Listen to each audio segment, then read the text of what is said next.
Olá, boa tarde. Olá, boa tarde, meu nome é Maria Helena, faço parte da Juventude AV Luz.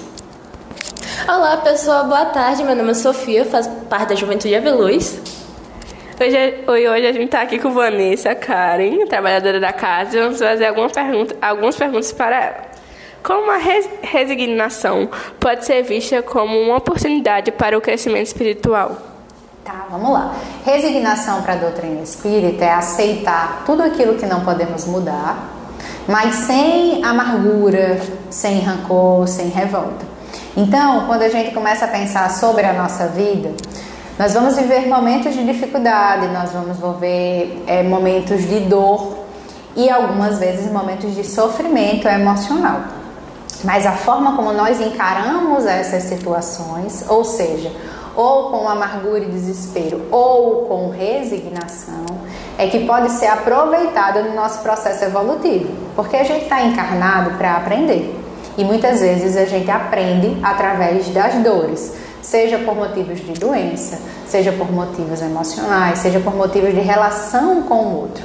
Quando as coisas estão muito difíceis e a gente não tem como mudar a situação, a gente não pode fazer absolutamente nada para mudar a situação, o que o Evangelho nos fala é para que a gente se mantenha com bom ânimo, com prece, com coragem e aí com resignação, para que aquele momento passe, porque tudo na vida passa. E se a gente vive bem uma experiência sem revolta e sem rancor, a gente aproveita essa experiência para o nosso crescimento espiritual. Então a gente aproveita uma oportunidade de transformação do nosso ser.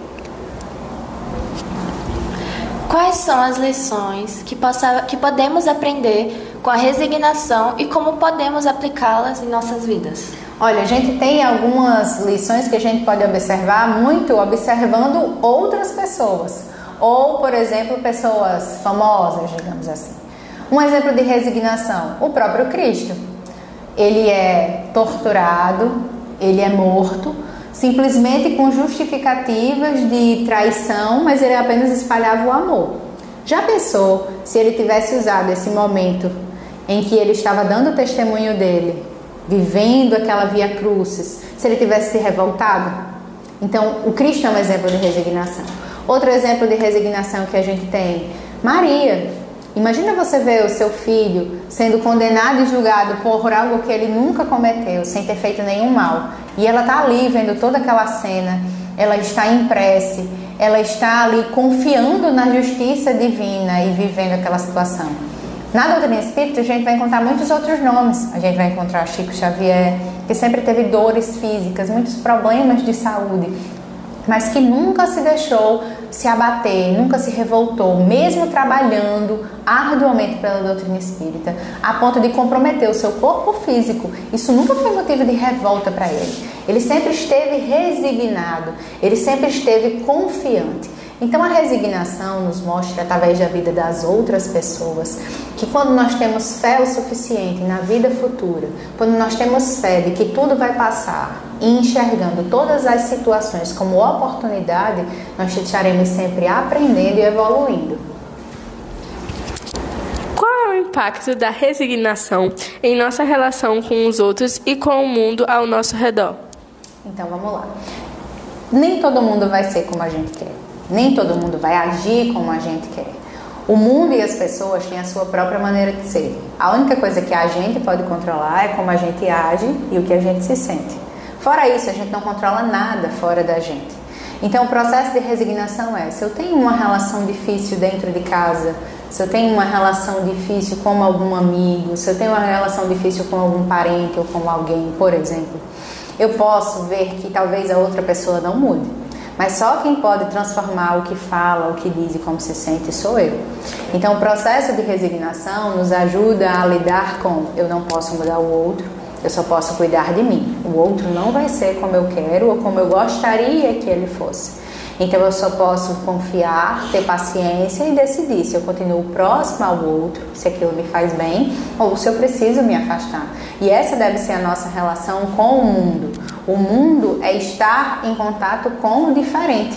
Mas estar em contato com o diferente não significa que eu preciso estar revoltada, amargurada. Porque a doutrina espírita, lembrando, nos diz que A resignação é o processo de aceitação do que não podemos mudar. E as coisas que não podemos mudar, nós precisamos de paciência, bom ânimo e muitas vezes tempo, porque às vezes só não é o tempo daquela mudança. Então, essa nossa relação da resignação, ela é positiva tanto da gente com o outro, como a gente com o mundo, para que a gente esteja em paz, mesmo que o mundo esteja em tempestade, mesmo que a nossa casa não esteja bem, mas que a gente siga em paz e confiante, que a doutrina espírita e o evangelho possa nos dar conforto e confiança de que tudo na vida passa e que aquilo é uma oportunidade de crescimento para a gente. Agora, você pode deixar uma mensagem para os jovens que estão nos assistindo? Vamos lá. A única mensagem que eu acho que eu posso deixar é que a gente, como espírita, não pode deixar de lembrar que esta não é a nossa única vida e que ao fim desta vida a gente não vai para o nada. A vida continua depois do corpo físico. Que a gente possa encarar a vida que a gente tem agora como uma oportunidade de transformação. As dores, elas vão acontecer, porque dor é processo de aprendizagem. Para ir para a academia o músculo dói, para fazer fisioterapia dói. Em uma doença o nosso corpo dói, mas que as nossas dores não virem sofrimentos, ou seja, que essa dor não se transforme num sofrimento emocional, intelectual. Mas se isso acontecer, que o evangelho possa lhe dar segurança, lhe possa lhe dar ânimo e perseverança de que tudo na vida passa. E se isso não for suficiente, que você possa também procurar alguma ajuda profissional, terapêutica, psicólogo, psiquiatra, porque nós precisamos cuidar do corpo e do nosso espírito, mas que não lhe falte ânimo, nem lhe falte resignação para viver as dores da sua vida, sabendo que você vai ultrapassá-las, você vai vencê-las e você sairá melhor desta vida do que quando você chegou. Muito obrigada por participar de nossa entrevista e obrigada também a você que chegou até aqui. Se inscrevam no canal, deixem um like, ativem o sininho e até a próxima, pessoal. Tchau, tchau!